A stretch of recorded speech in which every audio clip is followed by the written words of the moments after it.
جس کا باپ اس سے بات کرتے ہوئے ڈرتا ہے کہ پتہ نہیں کہاں سے بولے گا. بد نصیب نہیں وہ بیٹا جس کی ماں اس سے بات کرتے ہوئے سہم جاتی ہے کہ پتہ نہیں کون سی بولی بولے گا. بد نصیب نہیں کہ ماں باپ بھی جس سے کھول کے بات نہ کر سکے.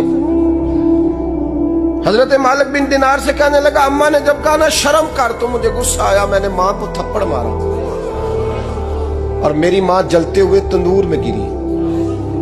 لوگوں نے مجھے پکڑ کے اندر بند کر دیا کمرے میں. ساری رات میں شور سنتا رہا پر نشے میں دھوت رہا.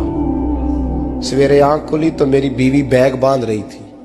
میں نے کہا کہاں جا رہی ہو؟ کہنے لگی جو ماں کا نہیں بنا میرا کیسے بنے گا. میں نے کہا میری اماں کا وہ تو لوگوں نے رات کو ہی دفن کر دی جنازہ پڑھ کے. تڑپ کے کہنے لگا مجھے کیوں نہیں بتایا؟ تو کہتے ہیں لوگ کہنے لگے تیری مرتی ہوئی ماں کہہ گئی تھی اسے میرا منہ نہ دیکھنے دینا. میرے جنازے کے قریب نہ آئے. حضرت مالک بن دینار فرماتے ہیں جب اس نے یہ بات سنائی تو میں نے بھی اس کے منہ پہ تھپڑ مارا.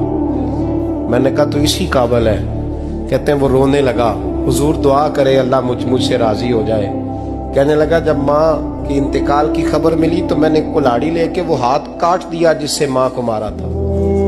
میں نے ساری جائیدادیں خیرات کر دی. 24 سال ہو گئے. 24 سال ساری رات نماز پڑھتا ہوں, روزہ رکھتا ہوں, حج کرتا ہوں, پر ہر سال کوئی آ کے کہتا ہے جا دوڑ جا تیرا کوئی نہیں قبول ہوا. حضور دعا کرے مالک راضی ہو جائے.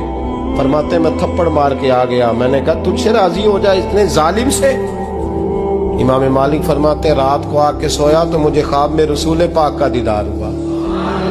تو نبی پاک علیہ السلام نے فرمایا مالک تو اسے مایوس کیوں کر آیا ہے؟ اللہ تو بڑا مہربان ہے. کہا حضور ماں کے نافرمان کو معافی کیسے ملے گی؟ تو امام مالک فرمانے لگے نبی کریم نے فرمایا جا اسے جا کے بتا دے تجھے قیامت میں تیری ماں کی وجہ سے بخش دیا جائے گا. کہا حضور اماں کی وجہ سے کس طرح؟ تو محبوب فرمانے لگے اس کی ماں قیامت میں اس کے خلاف مقدمہ دائر کرے گی رب کریم کی عدالت میں. اے اللہ میں نے 9 ماہ پیٹ میں رکھا, درد سہ کے اسے جنا, جگر کا خون پلا کے پالا اور اسی نے مجھے قتل کیا. رب کریم اس کی ماں کا مقدمہ سن کے کہے گا اٹھاؤ اس کو دوزخ میں پھینکو, اس نے ماں جلائی تھی اسے بھی جلاؤ. محبوب فرمانے لگے جب پکڑ کر کے مالک اس کو محمد بن ہارون کو لوگ لے جائیں گے نا جہنم کی طرف, ابھی فرشتے گھسیٹیں گے ہی تو پلٹ کے پھر اماں کی طرف دیکھے گا اور دوسری دفعہ پھر گھسیٹیں گے تو پلٹ کے دیکھے گا اور تیسری دفعہ پھر پلٹ کے کہے گا اماں یہ مجھے جلانے لگے, اماں یہ جہنم میں پھینکنے لگے.